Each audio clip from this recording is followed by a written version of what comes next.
네, 이번에는 부동산을 사서 월세 100만 원을 받기 위해서 가장 먼저 해야 할 일이 뭔지에 대해서 이야기를 해보도록 하겠습니다.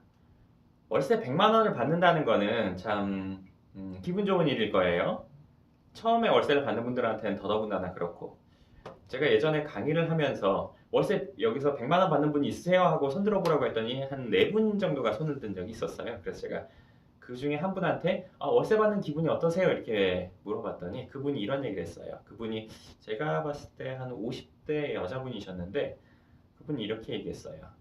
자식보다 더 좋아요. 이렇게 얘기를 한 적이 있었어요. 그래서 거기 있는 분들이 다 같이 웃었던 적이 있었는데 100만 원이라는 돈이 우리가 일을 해서 본다면 뭐 그렇게 많다고 볼 수도 없죠. 근데 물론 일을 매일 나가서 하냐 아니냐에 따라서 뭐좀 다르긴 하겠지만요. 어찌됐건 일을 해서 버는 100만 원이 아니라 내가 가만히 있어도 들어오는 100만 원이라면 참 이게 아주 기분 좋은 일일 거예요.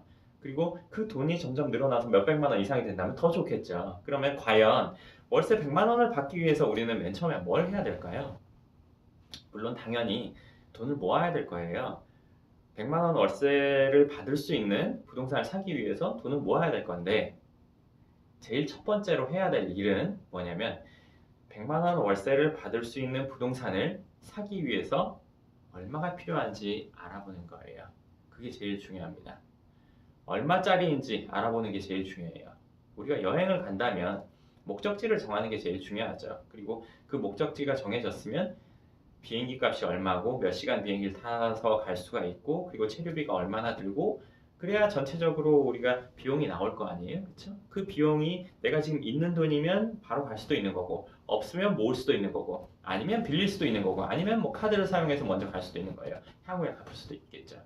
부동산으로 월세 100만 원을 받으려면 100만 원이 나오는 부동산이 얼마인지 우선 알아봐야 돼요. 지역에 따라 다르고 그리고 시기에 따라 다릅니다. 내가 얼마짜리 부동산을 사야 월세 100만 원을 받을 수 있는지 알아보는 게 첫 번째예요. 그리고 또 하나, 두 번째는 뭐냐면 내가 이 부동산 예를 들어서 뭐 2억이라고 칠게요. 2억짜리 부동산을 사면 2억이 다 있어야 되는 건 아니란 말이죠. 그러면 내가 정말 필요한 금액이 얼마인지를 알아보는 게 두 번째예요. 대출이 몇 퍼센트가 되고 임대 보증금이 얼마고 그리고 세금은 얼마를 내고 그러니까 내가 2억이라면 대출 그리고 임대 보증금을 빼고 얼마가 필요한데 거기에 플러스 되는 게 뭐 비용이 얼마가 들어간다. 그래서 총 내가 들어가는 금액이 얼마가 될 것이다. 이것을 아는 게 두 번째. 즉 내가 얼마짜리 부동산을 사야 월세 100만 원을 받는지, 즉 부동산의 가격을 아는 게 첫 번째고 두 번째는 실제 내 들어가는 금액이 얼마인지 알아보는 게 두 번째예요. 그러면 이 두 번째까지 알게 됐어요. 근데 참 재밌는 게 여담을 좀 한다면 부동산으로 월세 받고 싶은 분들은 월세 받고 싶지 않는 분들은 없겠죠, 당연히. 월세 받고 싶은 분들은 많은데 얼마짜리 부동산을 사서 얼마의 월세를 받을 수 있는지 아는 분들은 극히 드물어요. 이 영상을 보시는 분도 한번 생각해 보세요. 월세 100만 원 내가 받고 싶어요? 안 받고 싶어요? 당연히 받고 싶죠. 근데 얼마짜리 사면 월세 100만 원 나오는지 아십니까? 이게 어떻게 보면 당연한 얘기인데 대부분 모르고 있어요. 우리가 미국 여행 간다면 미국 왔다 갔다 하는 비행기 값이 얼마인지 모르는 분들이 많겠죠. 가본 사람은 알 거예요. 그리고 가려고 마음먹은 사람은 알 거고.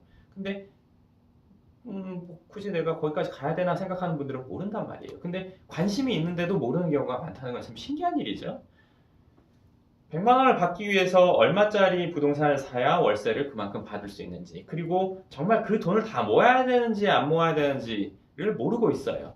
거기서 대출과 임대 보증금, 뭐 전세 보증금이 됐든 월세 보증금이 됐던을 빼고 나서 내가 실제 필요한 금액을 아는 게 아주 중요하죠. 그럼 그 금액이 정해지면 내가 모을 수도 있고 아니면 빌릴 수도 있고 아니면 뭐 그 외에는 없겠네요. 빌리거나 모으거나 둘 중에 하나겠네요. 그렇게 해서 부동산을 살 수 있을 거예요. 그럼 물론 부동산을 사기 위해서는 얼마인지 알아야 되고 그리고 실제 내 투자금이 얼마가 들어가는지 확인해보는 이 과정을 반드시 거쳐야 되는데 이렇게 과정을 거쳤을 때 내 생각보다 적은 금액일 경우도 있고 생각보다 많을 수도 있어요. 근데 부동산의 가격보다는 내 실제 들어가는 금액이 훨씬 적은 건 맞습니다. 그렇기 때문에 이 금액을 알고 나서 모을 금액에 내가 얼마의 금액이 필요한지 확인하고 그 금액을 모으는 과정을 거치는 게 이제 부동산 투자를 하기 위한 첫걸음이 되겠죠. 물론 그 외에도 내가 뭐 이 지역이 임대가 잘 될지 앞으로 가격이 오를지 이건 부차적인 문제예요. 우리가 그런 것들까지 다 따지고 한다면 사실 시작하기 어려울 거예요. 일단은 내가 얼마짜리 금액을 사서 얼마의 부동산을 사기 위해서 얼마가 필요한지 확인하고 나서 그만큼 돈을 모으고 나서 살지 말지 고민하는 건 그 후에 해도 크게 상관없을 거예요. 이런 정도의 과정을 거친다면 본인이 이런 건 돈을 모아가는 과정 속에서 내가 살려고 하는 부동산이 정말 우량한지 안 우량한지 판단하는 것은 그 다음번입니다. 그거에 대한 이야기는 우리 다음 영상에서 이어서 알려드리도록 하겠습니다.